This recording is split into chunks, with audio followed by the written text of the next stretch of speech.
Good morning to everyone, and once again welcome to social science class. In this class we are going to see about the 10th chapter of history. So welcome to history class. First we are going to see about chapter number 10, new empires and kingdoms. In that these following topics we are going to discuss. Topic number 1, Prashasti and what they tell us. Then Pallavas, Chalukyas and Pulkeshnis and Prashasti we are going to see. How were these kingdoms administered? We are going to see. How the administration was done in this particular kingdom, we are going to see. Lastly, we are going to see the question answers of this chapter. Till then, please have a continuity with this. First, as the chapter is starting, this point is here. A boy named Arvind is playing the role of the king Samudragupta and acting like the same, right? By this you can understand in the textbook, the starting of the chapter, this is there. So one boy is getting the role of Samudragupta and acting like Samudragupta, and the name of the boy is Arvind. Next, Prashasti and what they tell us. So Arvind was supposed to be acting as in Samudragupta, a famous ruler of a dynasty known as the Gupta. We know about the Samudragupta from a long inscription inscribed on the Ashokan pillar at Allahabad. It was composed by Kavya by Harisena, who was a poet and a minister at the court of Samudragupta. This inscription is a special kind which is known as Prashasti, a Sanskrit word which means in praise. Okay, what is the meaning of Prashasti? In praise of. While Prashasti were composed for some of the rulers you read about in the chapter number 9 already, such as Gautami Putra Sri Satkarni, which we learn in the chapter number 9. They become far more important from the time of the Guptas. Next, Samudragupta's Prashasti we are going to see. Let us see what Samudragupta Prashasti tells us. The poet praised the king in a glowing term as a warrior, as a king won victory in battle, who was learned and best of the poet. He also described as equal to the god. Prashasti was composed in a very long sentence. Here is a part of such sentence. So in the textbook, one Prashasti is given. You can see that is here given on this page. That is known as Prashasti, right? Next, if you look at the map number 7, if you are going to see in the textbook, map number 7, this is the map number 7. So here is the whole thing is described here, right? About Samudragupta's kingdoms. You will notice the area shaded in green. You will also find a series of red dots along with the east coast, and you will find about the area marked in purple, blue as well. This map is based on the information provided in the Prashasti. Harisena described 4 different kinds of rulers and tell us about Samudragupta policies towards them. So this was that. So in the map, you can see here bluish color, pinkish color, green color, so and red dots, and the key features are given here. So you can go with this map and read it properly. And how they used to administer, this is given on the page number here 1, 2, 3, 4. You have to read this one, right? This is here. Next, genealogies. Most Prashastis also mention the ancestor of the ruler. This one mentions Samudragupta, great grandfather, and the grandfather and the mother. His mother, Kurma Devi, belonged to the indigenous Gana, while his father Chandragupta, who was the first ruler of the Gupta dynasty to adopt the grand title of Maharaja Adhiraj, right? And a title Samudragupta also used. His great grandfather and grandfather are mentioned as simply a Maharaja. It's seen as his family gradually rose to importance. Samudragupta in turn figures in the genealogy list of the ancestors of later rulers of the dynasty, such as the son of Chandragupta II. We know about from the inscription and coins. He laid and just we are having the about coins. So in the textbook again the coins are placed here. You can see, right? Next, he led an expedition to the western India where he overcame the last of the Shakas. According to the later belief, his court was full of learned peoples about you are going to see whom you will learn in the chapter number 11. Harshvardhana and Harshcharita. Now we are going to see about Harshvardhana and his biography Harshcharita. While we can learn about the Gupta rulers from their inscription and coins, we can find out about some kings from the biographies. Harshvardhana, who ruled around nearly 1400 years ago. One such ruler is court poet Banbhatta. Banbhatta was the poet who wrote his biography, and the name of the biography was Harshcharita in Sanskrit. This gives an genealogy of Harsha and ends becoming the king Weinzang, about whom you will already read in the previous chapter. Also spent lot of the time at Harsha's court and left a detailed account what he saw. Harsha was not the eldest son of his father but became a king of the Thins after both his father and elder brother died. His brother-in-law was also the ruler of Kannauj. You can see Kannauj in the map number 7.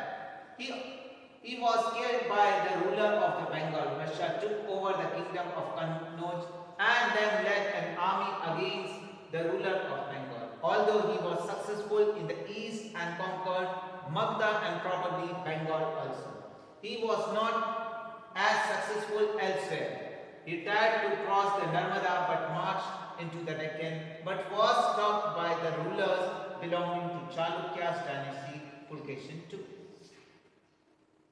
Next, we are going to see about the detailed account of the other rulers, Pallavas, Chalukyas and Pulkeshins and their precious people. Pallavas and Chalukyas were the most important ruler dynasty at the South India.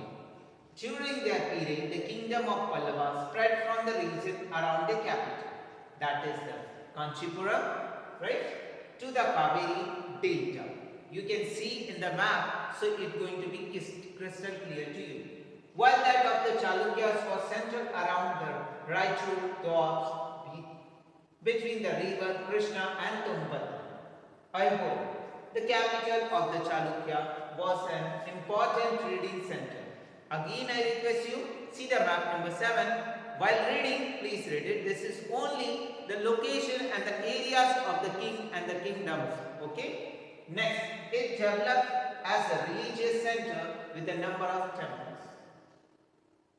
The Pallavas and Chalukyas frequently raided one another land, especially attacking the capital cities, which were prosperous towns.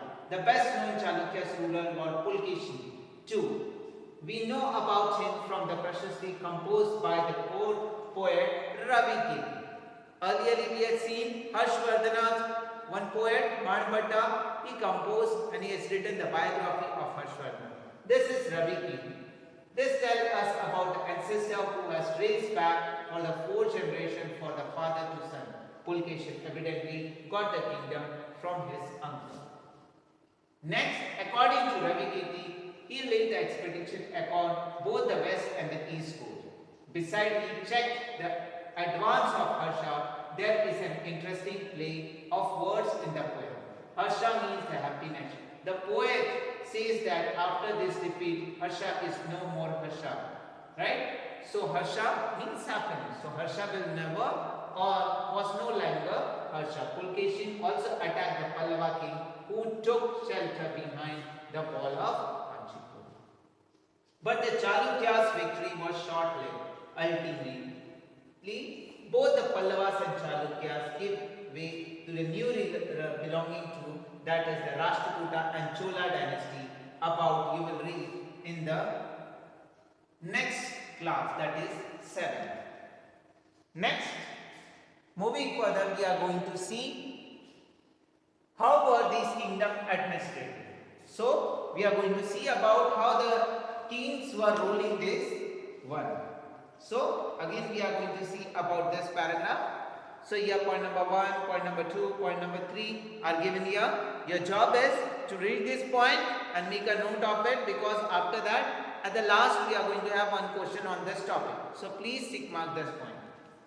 How were these kingdoms administered? As in the case of early kings, land revenue remained important for these rulers and the village remained the basic unit of administration. There were some new development as where kings adopt a number of steps to win the support the men who were powerful, either economically or socially, because of the political and military sense. For instance, so some important administrative posts were now hereditary. This means the son succeeded the father, and these posts were the example. Just Harisena was Mahadhananaya and the chief judicial officer like his father. So point number 1, point number 2 and point number 3, already I told you, you have to read this second point, then third. Next, we are going to see about a new kind of army and how in a new way they used to keep the army, right? Like early rulers, some of these kings maintained a well-organized army with the elephant, chariots and cavalry and the foot soldier. Besides, these were military leaders who provide the king with the troops whenever he needed them. They were not paid rulers' salaries. Instead of them, they received grants of land. They collect the revenue from the land and use this to maintain the soldier, horses and provide equipment for the warfare. These men were known as Samantas. Okay? Whenever the ruler was weak, Samanta tried to become the independent. Assemblies in the southern kingdom. Next we are going to see about the assemblies in the southern part of the kingdom. The inscriptions of Pallavas, what they are telling? They are telling a number of local assemblies. These include Sabha, that means gathering or a meeting, which was an assembly of Brahmin landowner. The assembly functioned through the subcommittees which looked after the irrigation, agriculture, operation, making roads, local temple, etc. The Or was the village assembly found in an area where the land owner were not Brahmin.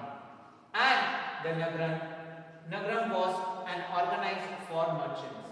It is likely that the assembly were controlled by the rich and powerful landlords and merchants.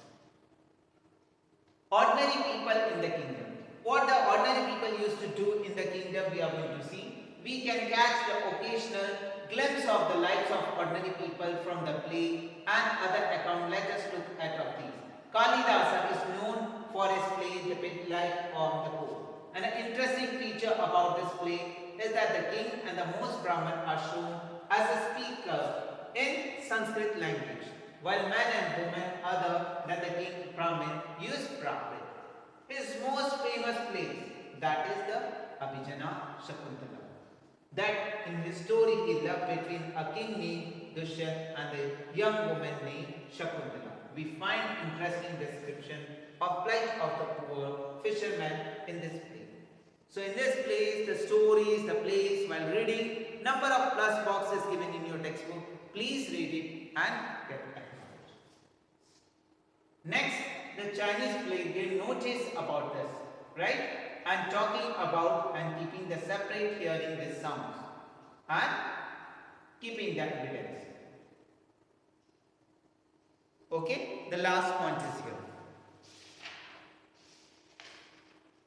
Finally, we have completed this chapter, and after that we are going to do the question answers of this chapter. So first, true and false we are going to see. This chapter very easy and sweet and short. Please read the chapter. If still you facing any doubt and difficulty, please let me know. First, true and false. The answers are here. False, false, true, false, false and true. Please take it. Harisena composed a Prashasti in praise of Gautami Putra Shri Satkarni. So it's false. Like that you have to write the answer.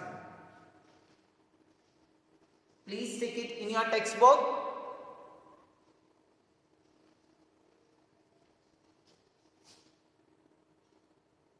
Next, question number 2. Mention the 3 authors who wrote about Harshvardhana.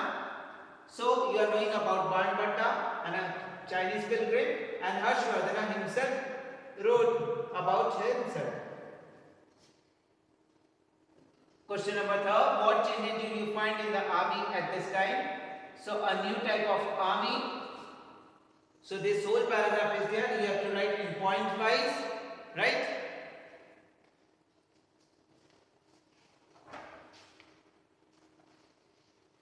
In this paragraph, a new kind of army. From this paragraph, you have to extract the answer point wise. Next, what were the new administrative arrangement? Again, the points are given like this. Point number 1, point number 2, point number 3, point number 4. That is from the textbook only. No need to have a more explanation on that. Already I told you from here, point number 1, point number 2, like that. So please make short notes and then write. Lastly, this chapter we have finished. After that we are going to see the next chapter. In that we are going to talk about building, monuments and books. I request you, please do your question answers in the notebook, and please, if you will still feel any doubt and difficulty, please let me know that. I am going to interestingly solve your doubts and difficulty. Till then, be safe and secure. Jai Hind.